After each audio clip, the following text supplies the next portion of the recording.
Welcome to the magical world of G. Michael Vasey, and today I'll be talking with Jeff Belanger. Interestingly enough, I knew Jeff in a previous existence. Back in the early 2000s, we were both working in the commodities trading software space. And I remember quite clearly when Jeff told me he was quitting. He was off to do paranormal stuff and writing books. I haven't had a chance to catch up with Jeff properly in all of those years, so this was a really intriguing conversation. And we covered many topics. Of course, Jeff has gone on to have a career of writing books, producing television programs, starring in television programs, and doing all kinds of ghost storytelling and talking to people about their paranormal experiences. And so I was really intrigued to catch up with him and discuss what it was about ghosts and paranormal that tempted him into a different existence. Here's Jeff Belanger.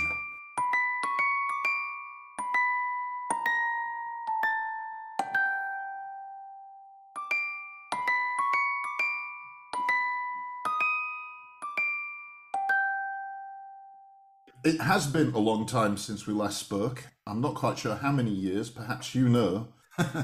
It was the first work day of 2004 that I left my life in the commodity trading software business. It was that long ago, 2004? Yep, that was it. Good grief. And I remember getting the email from you and being extremely shocked because I had, of course, never discussed with you your interest in ghosts.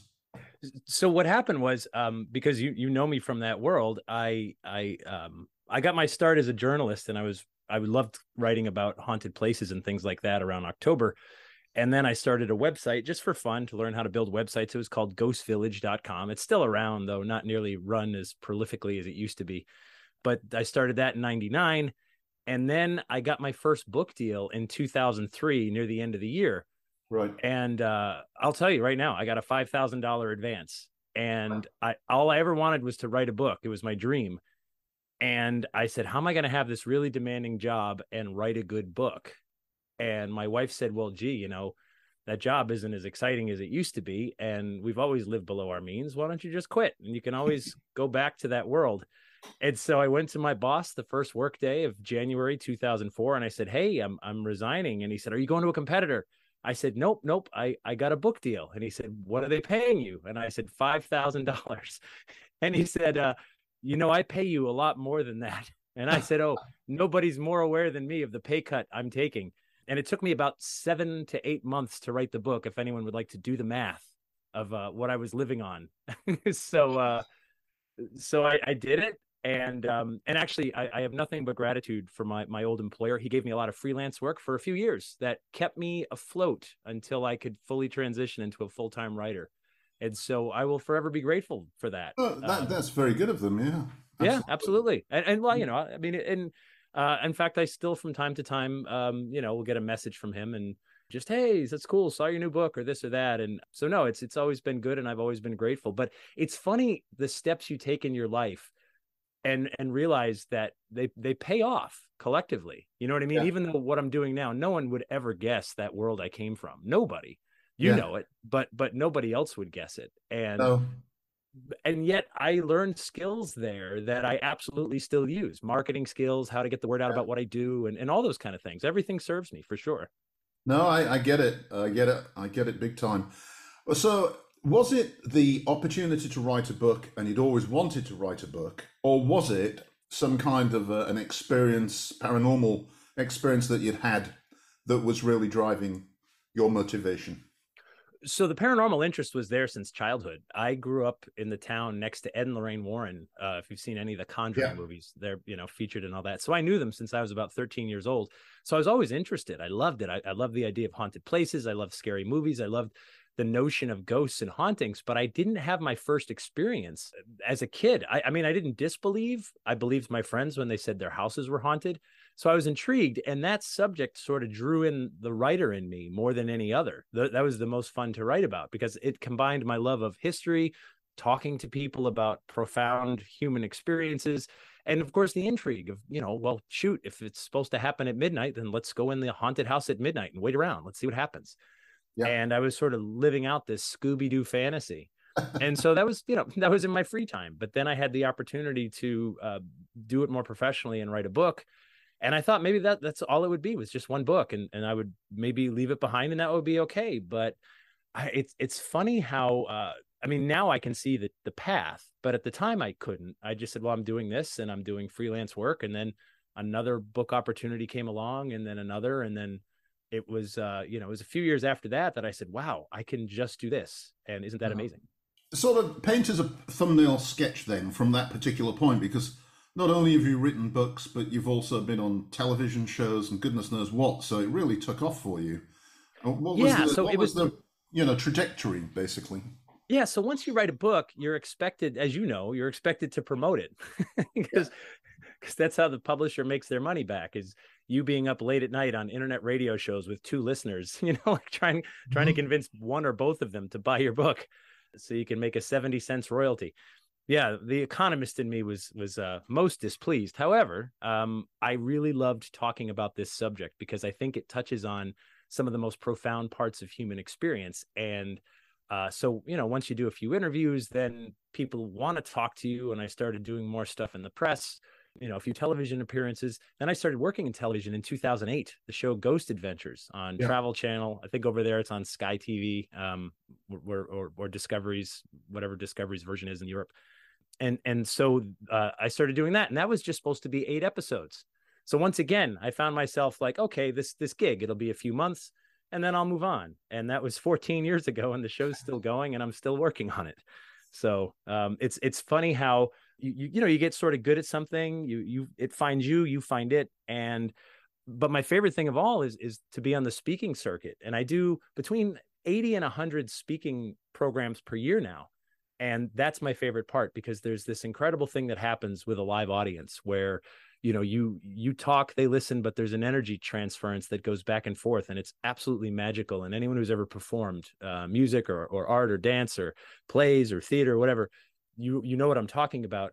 It's an incredible transference. And I've seen people's attitudes towards the world shift when you talk about these stories from the past, because I think the reason we keep haunts and legends around is because we, the living, have unfinished business with them. That's why we keep talking about them. We keep these spirits, these ghosts around, because we're still sort of pondering, why is that? Why did this bad thing happen? Could it happen again? What kind of world do I want to live in? And things like that. Questions that actually make us a better society. Well, to be honest, I was going to ask you about the speaking stuff as the next question, because just sort of following you from a distance as I carried on in the commodities world, I saw you doing, and still do, see you doing library talks and things like this. Mm-hmm. I must confess, I'm kind of jealous, because you live in a country where you can do that, but I live in a country, Czechia, where English is a foreign language, and it just doesn't happen the same way. So I get pretty frustrated. I mean, I would love to be able to do that, because I absolutely get it. When I did presentations, as a marketing guy, I felt that power even then. I mean, it really, I get exactly what you're talking about. So it must be a real interesting experience to get up and talk to an audience about the paranormal. Do you have like a fixed agenda, or do you sort of free flow some of it? So I put together, I mean, over the years, I've chased so many stories. I mean, like hundreds of them. And now when COVID hit, I had some time on my hands, as we all did. And I said, you know what? I have all these presentations, just hundreds of them. I'm going to go through each one, and I'm going to break out every story into its own file.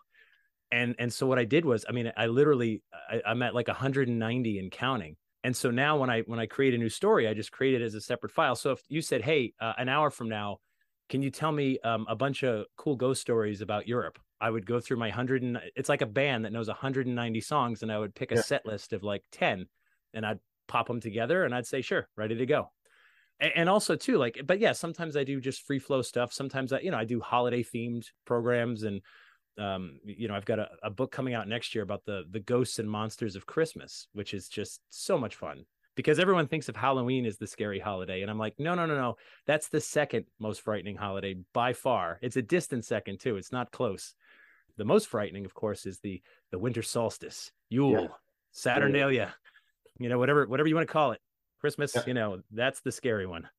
On the television side, I'm sort of familiar with that, but again, unfortunately, being in the Czech Republic, it's very difficult to get some of these American network shows because I don't watch the TV here at all. I don't understand it. Is the problem. Yeah, sure. What kind of experiences have you had in that sort of TV context? Because I guess if you're doing a TV show and you're supposed to be scaring people with some interesting paranormal events, it must be quite tempting to fake it, right? Oh, sure. So, but that's not my job. That's not my role ever. And I won't. And I've always put it to producers, and I produce myself. I produce my own show for PBS and Amazon Prime. If you're a good storyteller, you don't have to fake it. The story is inherently intriguing, and I'm not always trying to scare you. I'd rather intrigue you, Yeah. to make you say, could that be? So, and one way to do that, by the way, when you're producing, and I think that I'm a big fan of the reenactment. So when someone describes their ghost experience, this thing was coming down the stairs, reenact it. The audience knows that's not really, it's not a camera footage. They're seeing a reenactment of what you're describing, Yeah. and good reenactments show just a little, right? That's the way you do it. You don't show too much. You leave some to the viewer's imagination. So, Yeah. so we can imagine, okay, I walked into my home and I put my car keys down, and suddenly I look up to the top of the stairs, and this black shadowy thing starts to form, and it starts to descend the stairs. And then the audience sees like a good reenactment of that. And you get scared thinking, wow, what if that were me seeing that thing? I would be scared too. And that, I think, is an honest telling of the story. The faking it, I think, happens in some of the investigative shows. Yeah. Yeah. Mm. And there, I don't know. I'm not in there with them, and I don't do that part of it. I'm more like the talking head expert, or the hostly kind of thing, where I Yeah. tell Yeah. you the tale. Yeah. I've only managed to catch a couple, but you're on Amazon Prime, you say?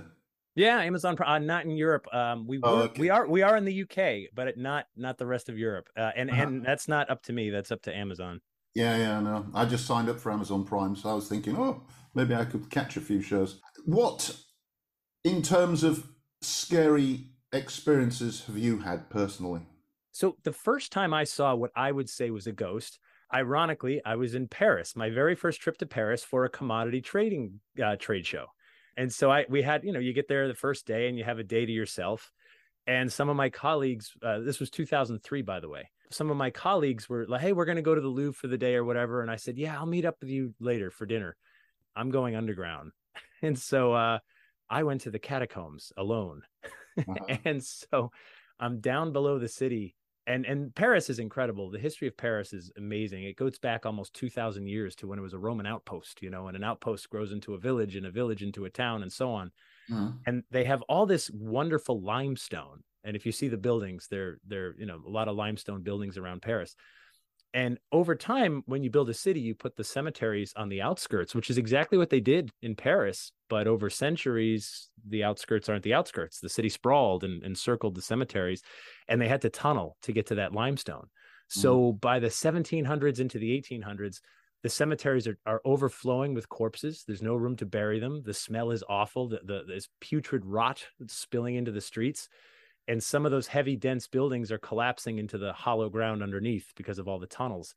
And so they've got to empty the cemeteries, which, a universal taboo is you don't disturb a place of the dead, but the living always win in the end. And they also have to shore up these tunnels. So they brought millions of bones down below. And I'm walking through these tunnels alone. It was 11 in the morning. Nobody, you're allowed in, and then down you go, and there's one way out. And I was surrounded by human skeletons all around me in this very macabre, intricate pattern. And as I was walking down a long hallway that if I put my hands out in both directions, I would be touching skulls with each fingertip. I see this shadow the size of a man come from one side of the tunnel and go to the other and back. And I just froze. And by Mhm. that point, I'd interviewed hundreds of people about their ghost experiences. Now it's thousands, but like I stopped and I said, all right, wait, if that's not a ghost, then I don't have another word for what it is that I saw. And that was the way out too. And I thought, okay, maybe a side tunnel or something. And I missed someone, but nope, no side tunnel. It was straight all the way to the end.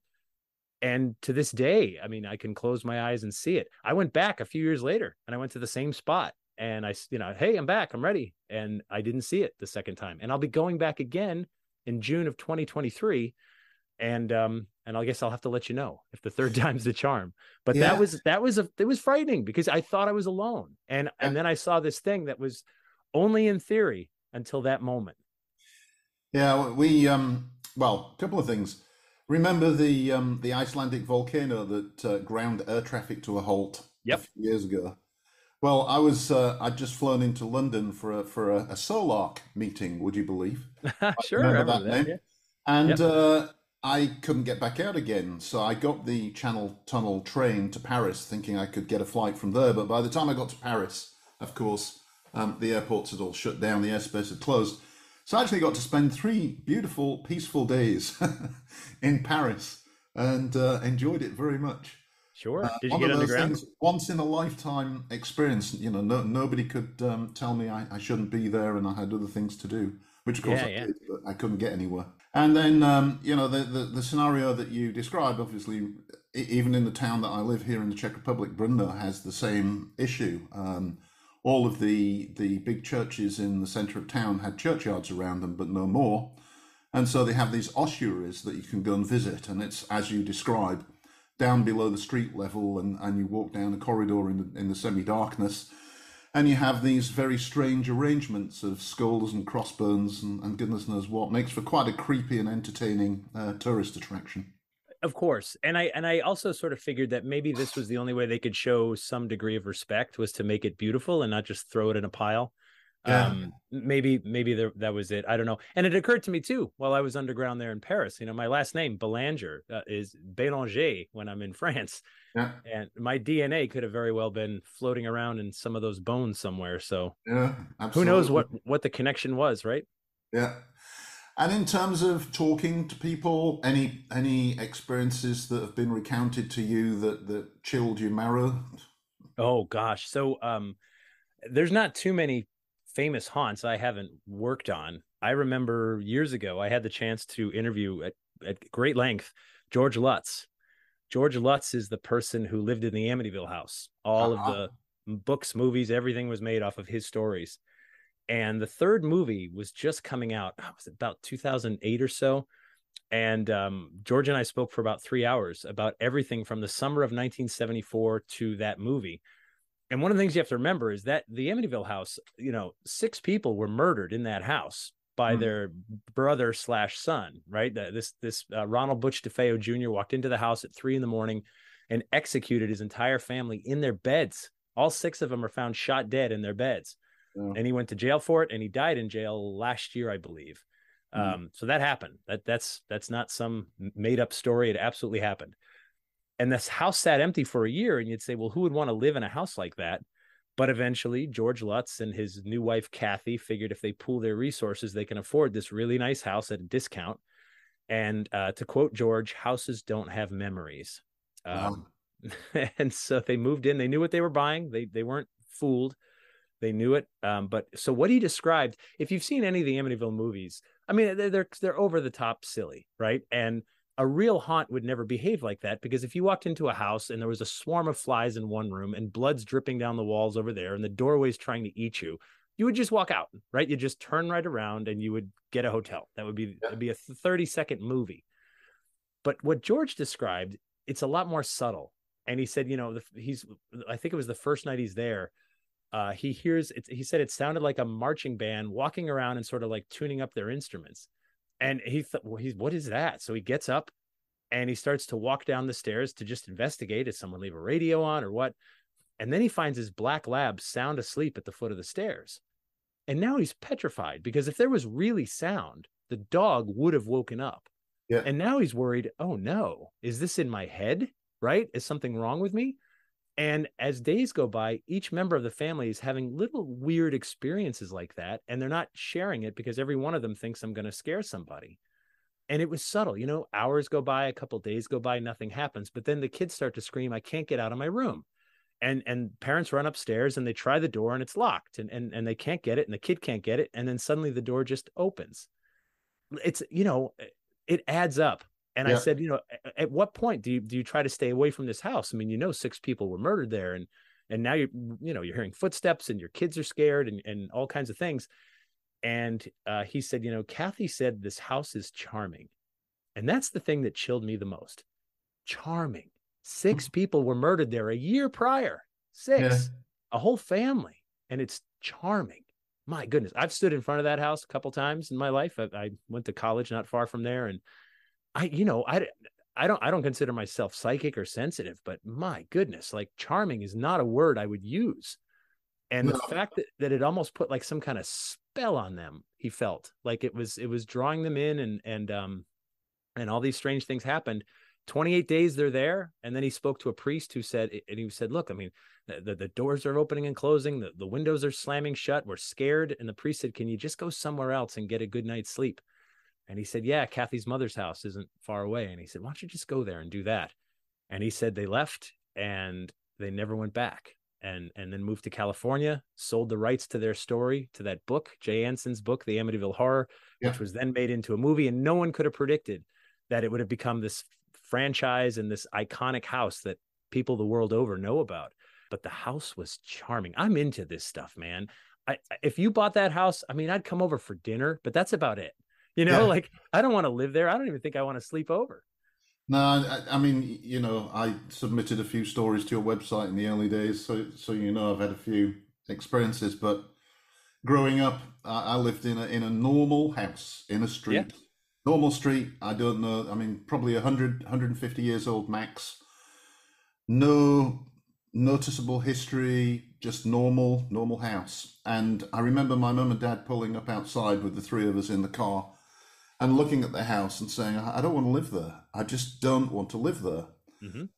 And it was similar. I mean, it started off with things like coming home from school and putting my house keys in the hallway between the hall and the living room was a window with a ledge, and I put my keys there. And then I'd go back half an hour later, no keys.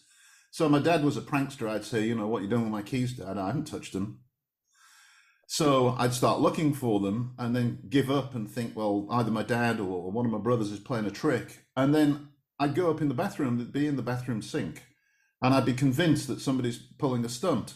Sure. And that's how it started. Things just disappearing and reappearing in strange places. And then it started with doors opening, footsteps, breathing sounds, bangs in the attic. My father just decided that a few years previously, a neighbor had given him this huge, massive leather-bound family Bible because their family had ran out and Dad was a family friend. And it even had the front page with the family history and everything in it. Sure. And he said to me, he says, I've got that up in the attic. I've got a funny feeling because that family really didn't like us. I don't know why they gave us the book.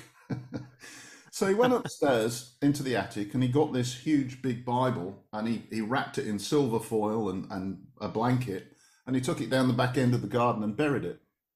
And pretty much that stopped a lot of the activity in the house. So he was convinced that the activity was centered around this particular object. Yeah. Have you come across stories like that? Absolutely. Yeah. People bring something into the house, and everything is interconnected. And the example I've used is, I mean, think of the shirt on your back right now and how many people were involved in getting that on your back today. Whatever you're wearing, doesn't matter.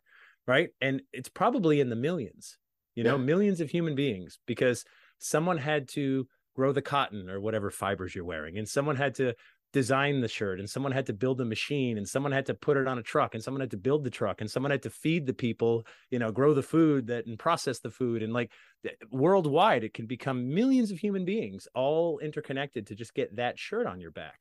So the idea that an object could sort of have almost like a psychic recording doesn't seem that strange to me.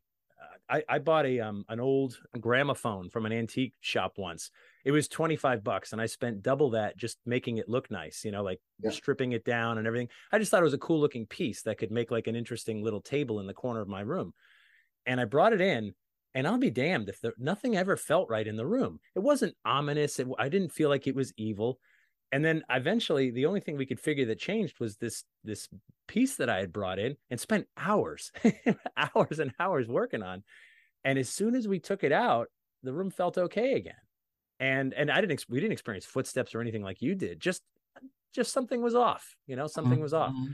So I think that and then I can't tell you how many times someone's given me a Ouija board Oh, where, I don't want this. You take it. Okay. I got like 6 in my basement now. That's not haunted either. But people get spooked by something, and then they sort of like put their energy into it, and then that, I think that energy sometimes goes with it.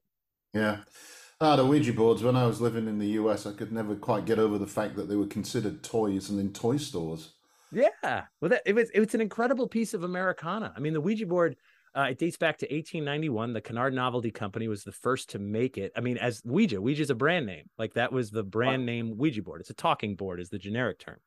But all anyone knows is Ouija. And they manufactured this thing because it's really on the heels of the spiritualist movement. Yeah. In 1848, spiritualism was born in a little farmhouse in Hydesville, New York. And these 2 sisters, the Fox sisters, became celebrity psychics, going around doing shows.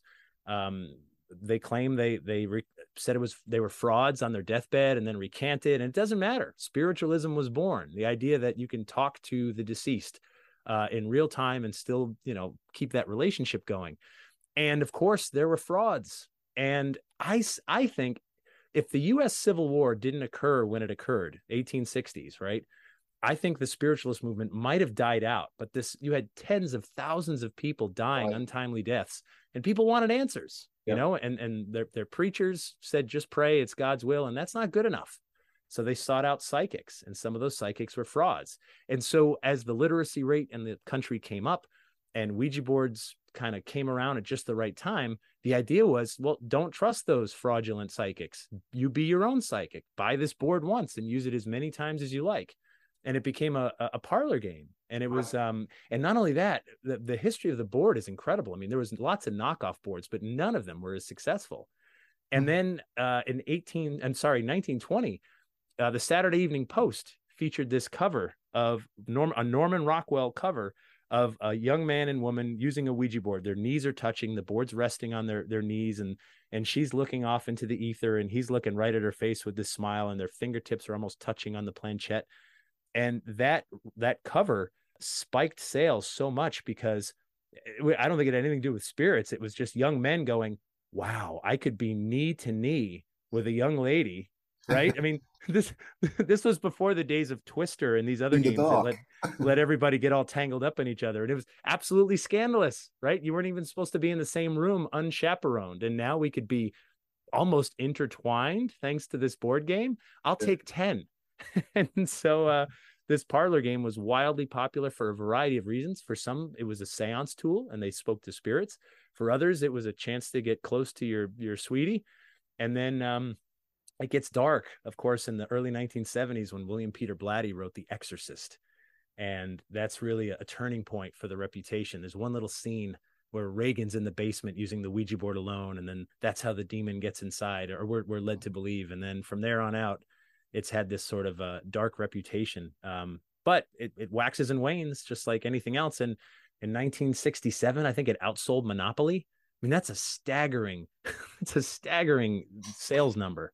Well, I mean, just, like I say, for me, coming as a European to North America, to see it sold in like Toys R Us in multiple different formats alongside Monopoly and Cluedo and all the others, I was like flabbergasted. I just don't get it. Because, my entire experiences with Ouija boards have been nothing but negative, and I won't touch the damn things. And I get it. And you know what? Some people shouldn't touch kitchen knives either. Right? They end up lopping off a finger. Other people can cook you a masterful meal. And so there's nothing magical about cardboard and plastic, but it's becomes a psychical tool. And I think what it does is it allows some people to compartmentalize that experience. Anyone will tell you, right? You're the compass. That's the needle. Yeah. And so you take this thing off the shelf, you open the box, you have this psychic experience that's part of all of us, really. And then you get scared and you put it back in the box and you put it on the shelf saying, well, that's the end of that. It's really not. It was always you, but you compartmentalized it and said, well, I've put the thing away, so therefore I'm closing off that psychical experience. I've seen it. We've taken people to renowned haunts all over the world, old jails and asylums and prisons and hospitals and you name it. And people come in and start saying, I think my grandmother's coming through. And you say, really? Was she a patient here? And you say, no, she's never even been in this part of the country. and I think, how I would explain that is that you are in a place that you know is haunted. Your psychic senses are as up as they're going to be. And now maybe you're tuning into something that's around you all the time, but you don't think about it when you're at the grocery store. Yep. So, coming up on almost 20 years ago, then, in that 20 years, you've experienced, well, you've heard a lot of stories, you've been to a lot of places, you've probably experienced a few things yourself over that time frame. Mm-hmm. Where are you with ghosts? What do you think ghosts are? What do you think this whole paranormal thing really is? I wrote an entire book trying to answer that question, and then I realized I could sum it all up in a sentence. A ghost is the past coming to the present. Okay. I'm letting that sit because that's really what it is. And I think in some cases that could just be like a movie that plays over and over, and sometimes we're able to see it, and sometimes we're not. It's not there now, but it was there then, and it's just replaying battlefields, prisons, crime scenes, those kind of things. In other cases, I think there's something intelligent and interactive to it, and it's here for reasons that we may never fully understand. Often, although most of the stories I hear from people are usually loved ones, and it's some sort of closure. I lost grandma, and I never got to say goodbye, and there she is, and she just smiles at me, and then she faded away, and I think that was my goodbye that I didn't get. That's such a common experience that I hear about, and I think, well, isn't that wonderful, right? How great that you got that. What a blessing. So I think in some cases that there's someone or something else has an agenda, and we're connected to that person, spirit, whatever word you want to use, and we have that experience. But that's still something. Even grandma, right, who passed away, she's still something from our past that came to the present. So that's sort of like my catch-all definition. And I used to know a lot more. I think over the years I've just like, wow, I don't really know anywhere near what I thought I knew 20 years ago. I accept that the world and the universe is way more weird than I could ever imagine, but I do think there's inherent value in sharing the experience and the story. Yeah, I tell people the older I get, the less I'm certain about anything. Mm-hmm. I And agree. that's the truth. Yeah, of course. My daughter, when she was very young, we were walking down the street back to the house, and she said to me, Dad, you've been my dad before. And I said, beg your pardon? She said, well, you were my dad last time. I said, what do you mean last time? When I lived last time. And I said, so, and what about your mum? Oh, no, it was just you and me and somebody else. At the time, I was really impressed because this was a 5, 6 year old girl that didn't know anything about reincarnation or anything like that, making a very honest statement. And it was nice, nice to think that she and I had lived a life in the past. Sure. And I've had regression hypnosis done in Houston by a friend's husband, and experienced some really interesting past life type experiences. So I used to think, oh yeah, definitely this is something.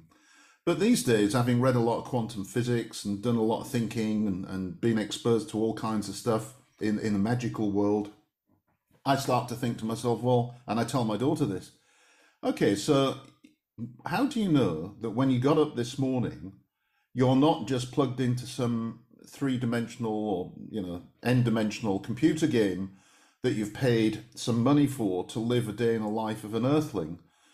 And she said, well, but I've memories of yesterday and the day before. I said, well, they could have been put there. For all you know, when you woke up this morning, that was your first day on in this virtual reality. And when you go to sleep at night, you'll come out of it, and that's it. And there's nothing you can say or do that will convince me that that's not a possibility. Oh, sure. Yeah. So, Didn't Elon Musk say the same thing not that long ago? Did he? I don't know. Yeah, I think it was Musk who said something like, I'm pretty convinced at this point we're part of some simulation.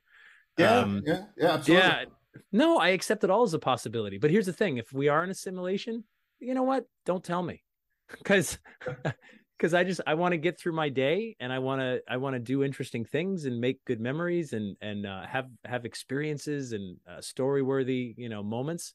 And so if I am in a simulation, there's nothing I can do about it anyway. So I might as well have the best damn simulation I can.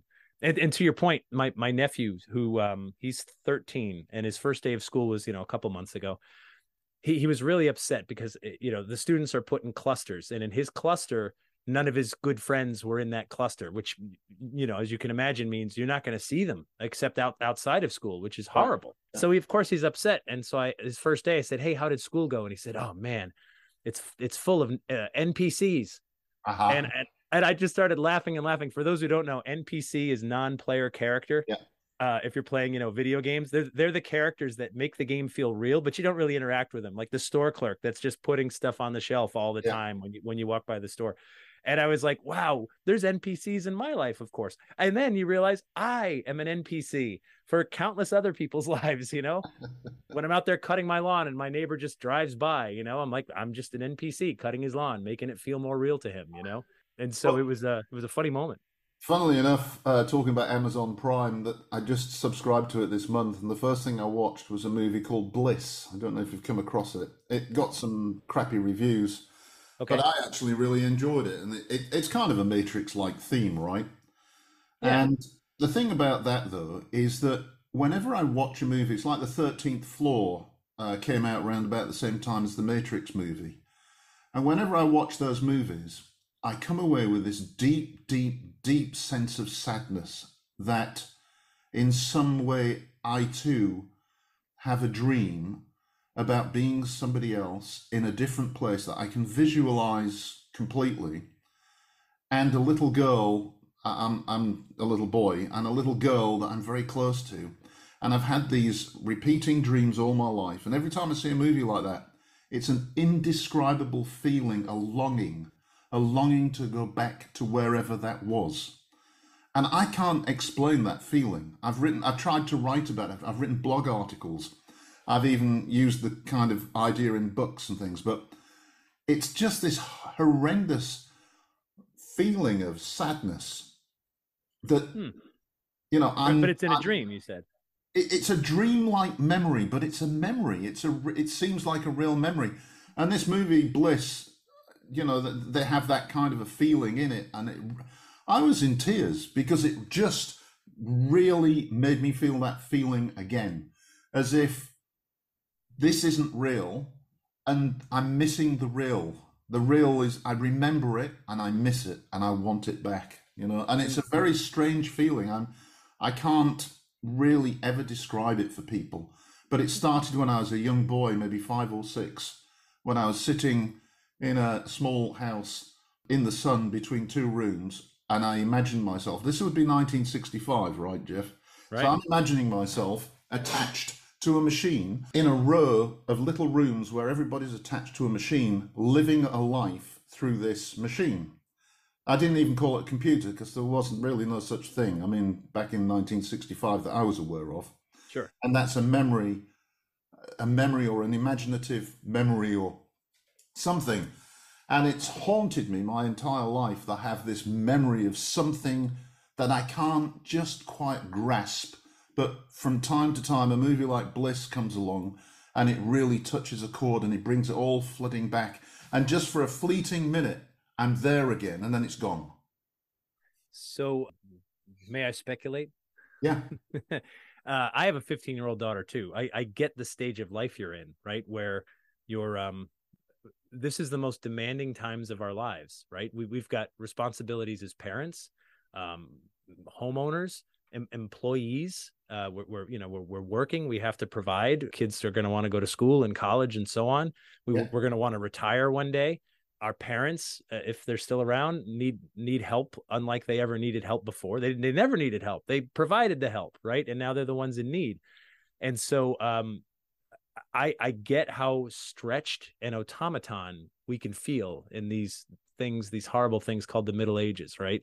And so the idea of getting back to a feeling that is so hard to grasp when you're an adult, I completely understand it. I get it. I feel like responsibilities can be overwhelming for people in our age bracket, just be absolutely overwhelming. And sometimes there's no end in sight. We were supposed to talk a week ago, and I have worked basically 14 to 16-hour days for the last week and a half, because it was one of these things, like 3 compounding deadlines just came together. There was nothing anybody could do about it. 3 things were all due, and there's only 24 hours in a day. And I was absolutely at my wit's end. And so there was no time for anything for myself, nothing. There was no Jeff. There was just the worker. And that makes me sad. That makes me sad. And those deadlines have passed. I got everything done. I'm coming out of the storm, so to speak, and I'm going to really try to make some time for myself. But I also know me, and I know that'll last about a day, and then I'll take on something else, and then I'll miss the nostalgia of just like that feeling of the bliss of just being me and exploring and wondering what the world is around me. But I get moments of that, thankfully, because I have a job that I love. And sometimes I get working on a story, a haunt, a weird monster or something that I start exploring, and I go, oh man, I think I can pick this apart. I feel like a mechanic. I can take this thing apart and I can put it back together again, and that makes me giddy at times. It really does. So what are you working on right now? Tomorrow I have to turn in the final edits on my Christmas book. That'll come out next year, 2023, in the fall. I explored this holiday through its monsters and ghosts, and monsters like Krampus from Austria, and the Grille from Iceland, and Belschnickel from Germany, and almost every the Caraconchulus from Bulgaria. Like this, almost every country has its monsters that are tied to midwinter, to the winter solstice, this time when the world goes dark, literally dark in the northern hemisphere anyway, and cold and dangerous, where we get together and we make merry and we give each other gifts, because we know we live in 3 seasons. We survive winter, though. That's the goal. I mean, obviously it's much different than it was even just a couple of centuries ago. Our ancestors, up until very recently in human experience, had to survive the winter if we were going to live in northern climates like Europe, North America, Canada, things like that. So that's just wrapping up. And it's such a fun story to sort of pick apart all these holiday traditions, like the evergreen and the wreath and garland and all these things that are so pagan in their roots, and wonderful, by the way. Like, I feel like when it all started, and I start the book this way, it was years ago, and I was putting the wreath up on my front door, and it was really cold and my fingers were numb. And I was like, why am I doing this? It fell to the ground, and I looked at my distorted face in my door knocker, and I just went, why am I doing this? Why all the fuss? And when you realize, because the Nordic people knew that these evergreens were so powerful, they could survive winter. Right? That there must be something magical about them, because winter kills everything, kills all the flowers and all the grass, and even the lakes and ponds freeze solid. They don't move. And you look across the landscape, but the evergreen holds up. So it must be stronger than winter. And you hear these screeching sounds. And is it just the wind, or is it the vanquished spirits of the Norse god Odin? And so we put these boughs over our doors and windows, that the prickly needles will keep the bad spirits out and keep the good cheer inside. And when you understand that, when you internalize it a little bit, putting a wreath up on your door actually means something. I'm not just doing it because my dad did it or because that's what's expected in my neighborhood. I really want to keep the bad cheer out and the good cheer in. And so now when I do it, there's almost a ritual to it. I'm happy to do it, even when it's cold. And what's next? So that'll come out. I do a weekly podcast called New England Legends, which is just strange stories from New England. They're scripted, they're short, they're like 15, 20 minutes. We just find strange stories of ghosts, monsters, cryptids, aliens, you name it, weird history, and just sort of tell how we got to now. Because I mean, I make my whole living in what I call the backstory. You walk up to a building and everyone goes, oh, that building's haunted. Well, then the next question has to be why. And then to answer that, you go back in time, and you've got to like look at the history that was written in and around that building, and who lived there and who died there and what happened. And then and that comes together. So that's been every week. I've been doing that for more than 5 years, and it's been amazing, the community that's built around it. And what's great about doing the job that I do is that you build this audience. And people always ask me, like, where do you get your story ideas? It's so wonderful that at this point, I get an email almost every day now that's just like, hey, have you heard about this weird tale in this town? And then I look and I go, no, I haven't. And thank you very much. That'll be the next one, you know? And Yeah. so it's almost like crowdsourced. And it's just a really cool community of people that have just sort of come together to celebrate the weird. Great stuff. And so if people wanted to find out a lot more about you, where would they go? I'm on all the social media platforms, but also my website is my name, jeffbelanger.com. It's JEFFBELANGER.com. And you know, I'm blessed that I get to do this, that I get to go around the world and look for stories and share the stories. It's not a career I ever planned, but I wouldn't trade it for anything. And so it's been fun to talk to you because you knew me from a completely different life. I remember when I first made the transition, you know, you were the only one that said, well, wait a minute, I'm into this stuff too, Yeah. you know, and everyone else was just like weird. I And was then, so jealous. I'm like, wow, wow, why, if he can do that, why didn't I ever think of this, you know? but so one thing someone told me is they're just like, wait a minute, so you were working for like a commodity trading software company and now you're working in ghost stories? And I said, well, I was in marketing for a software company. If you think about it, I've been telling ghost stories right along. Only a few people would get that. I knew you would. Well, you know, these days I'm still, I'd like to say it, a leading analyst in that space globally. They're still telling good ghost stories, Jeff. Of course they are. I remember we would build brochures and our developers would sometimes look at them and go, is this the spec? Because we don't have that now. And say, yep, you better catch up to the brochure. Anyway, no, but it's funny. Everything's interconnected. I'm grateful for those years that I spent in that space. And I got to, you know, they were sending me all over the place. And when I'd have time for myself, I'd sneak off and I'd write about a haunt and I'd put it on my website. And they're like, how can you afford to go to New Orleans and to Paris and to Canada and everywhere? And I said, I can't. It's not my money, right? I'm there in another space. I just, you know, take a few hours for myself and grab these stories while I'm there. So I'm completely grateful to the whole experience. But I think that what I love about this is that these stories connect us to not just the past, obviously, and the communities where they come from, but they connect us to each other when we share them. And we live in a time where I think we're so hungry for that connection because it's such a divided time, Yeah. and ghosts and monsters and legends sort of break the human experience down into its least common denominator. Well, I hope you enjoyed that as much as I did. It was a thrill to talk to Jeff after all these years and catch up a little bit. And maybe we can have him back some future date and talk a bit more. I think that would be a lot of fun. In the meanwhile, if you enjoyed this podcast, please do share, like, and subscribe. And we'll be back with another episode shortly. I'll be switching back to a magical theme and talking to someone who's set up his own school of occult and magical studies.